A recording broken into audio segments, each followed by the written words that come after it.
2022 کے سیلاب سے پہلے تو 30 سے 35 منٹ میں آپ بآسانی یہاں پر آ سکتے تھے، اور تب تو روڈ کو آپ صاف بھی رکھ سکتے تھے۔ یہاں اب جس روڈ کے اوپر سے گاڑی جا رہی ہے اس کے نیچے بھی برف موجود ہے، لیکن یہاں پر پلیٹ لگا کر اس کو پلین کر دیا گیا ہے۔ سب سے بڑا مسئلہ تو یہاں پر اس وقت پیدا ہوتا ہے کہ جب کورا جم جانے کی وجہ سے یہ بالکل ڈیڈ آئس، بلیک آئس اسے کہتے ہیں، سلپری برف بن جاتی ہے۔ کچی برف میں پھر بھی گاڑی چلانا اتنا مشکل نہیں ہوتا ہے، لیکن اس ڈیڈ آئس کے اوپر گاڑی چلانا بالکل کسی مہارت کے علاوہ ممکن نہیں ہے۔ ایسے میں دائیں سائڈ پر بہت بڑی کھائی ہو اور کوئی سائڈ بریکر بھی نہ ہو محفوظ سفر کے لیے، تو ایسے میں گاڑی چلانا واقعی دل گردے کا کام ہے۔ پھر بھی یہ لوگ انتہائی ماہر ہوتے ہیں، اور اگر آپ ان کے ساتھ آنا چاہیں تو کوئی مسئلہ نہیں ہے، کہ انہیں چپے چپے سے واقفیت ہوتی ہے اور گاڑی کہاں کیسے چلانی ہے ان کا روزمرہ کا کام ہے۔ تو ایسے میں بلا خوف و خطر آپ ان کے ساتھ آ سکتے ہیں۔ باقی حادثہ تو کہیں بھی ہو سکتا ہے، ایسے میں یہ نہیں کہہ سکتا ہوں کہ بالکل محفوظ ہے، اور اللہ نہ کرے کسی کے ساتھ کوئی حادثہ ہو جائے تو آپ کہیں گے جی ملک صاحب آپ نے تو کہا تھا کہ کچھ بھی نہیں ہوتا اور یہ حادثہ ہو گیا۔ وہ تو پھر کہیں سیدھی چلتی صاف ستھری روڈ کے اوپر آپ کے اپنے گلی محلے میں بھی حادثہ ہو سکتا ہے، ایسے میں تو پھر کہیں بھی سیفٹی ممکن نہیں ہے۔ برکف یہ حالات و واقعات ہیں جو کہ ہم نے آپ کے سامنے رکھے ہیں۔ اس کے علاوہ میں آپ سب کا شکریہ ادا کرتا ہوں کہ جن لوگوں نے مجھ پہ اعتماد کیا، اور اب 1,97,000 ہمارے سبسکرائبر مکمل ہو گئے ہیں، اور مزید 3,000 سبسکرائبر کی تلاش ہمیں جاری و ساری ہے۔ امید ہے کہ بہت جلد وہ بھی پورے ہو جائیں گے، اور پھر ہمارے 2 لاکھ سبسکرائبر کا ٹارگٹ مکمل ہو جائے گا۔ اس کے علاوہ ہم یہاں اس علاقے کی سوگات کے بارے میں بھی بڑی تیزی سے کوشاں ہیں کہ کوئی ایسی چیز جو کہ آپ تک پہنچائی جا سکے۔ اب تک ہم نے چرگوزہ فراہم کیا، اس کے علاوہ اب سعودیہ سے ہم نے امپورٹڈ فریش کھجور بھی منگائی ہے۔ اگر کسی کو چاہیے وہ تو ضرور ہم سے رابطہ کر سکتے ہیں۔ میرا نمبر 0313522224 ہے، آپ ہم سے رابطہ کریں، ہم آپ کو آپ کے گھر کی دہلیز تک فریش تازہ اس سال کی، اور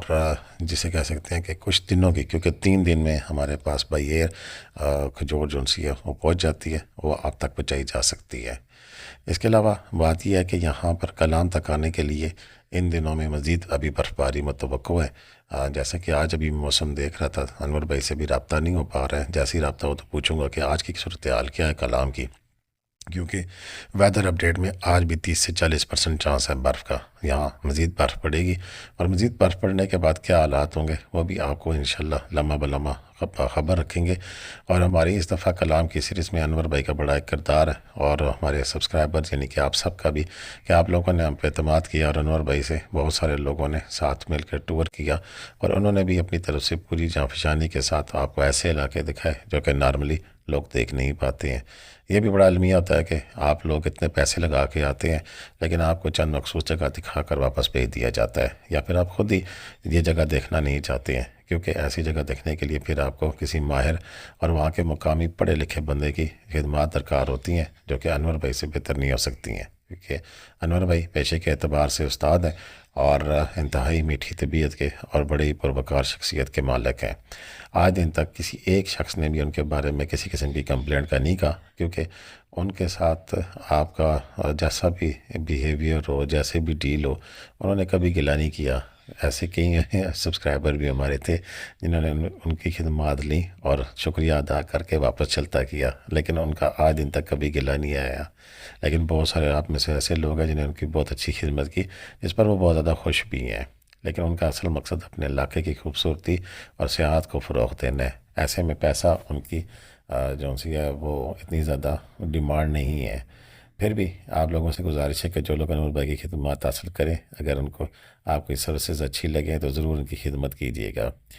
میں انشاءاللہ کوشش کروں گا کہ زیادہ سے زیادہ جتنی بھی اپڈیٹ ہو سکیں اس علاقے کی آپ تک پہنچاؤں، اور جب تک میری زندگی نے ساتھ دیا، میری صحت نے ساتھ دیا، انشاءاللہ میں اپنی طرف سے آپ کے لیے یہ سروس جاری ہی رکھوں گا۔ اب تک کے لیے اتنا ہی تھا، ابھی ہم کلام پہنچ چکے ہیں، ہمارا سفر، آپ کا سفر یعنی کہ خوبصورت نظاروں کا سفر اب مکمل ہو جائے گا، اور مزید بھی جو بھی معلومات ہوگی انشاءاللہ وقفے وقفے کے ساتھ آپ کے ساتھ شیئر کرتے رہیں گے۔ ویڈیو کیسی لگی اس کے بارے میں اپنی رائے کا ضرور اظہار کیجیے گا، اور کمنٹ لازمی کیا کریں ویڈیو میں، کیونکہ کمنٹ نہیں کرتے تو پھر یوٹیوب والے سمجھتے ہیں کہ ویڈیو میں جان ہی نہیں ہے۔ تو اسی دعا کے ساتھ اجازت چاہوں گا کہ اللہ تعالیٰ آپ سب کا کامیاب ناصر ہو۔ پاکستان زندہ باد، پاکستان پائندہ باد، جیتے رہے، خوش رہیں، آباد رہے، اپنی دعا میں یاد رکھیے گا۔ اللہ حافظ۔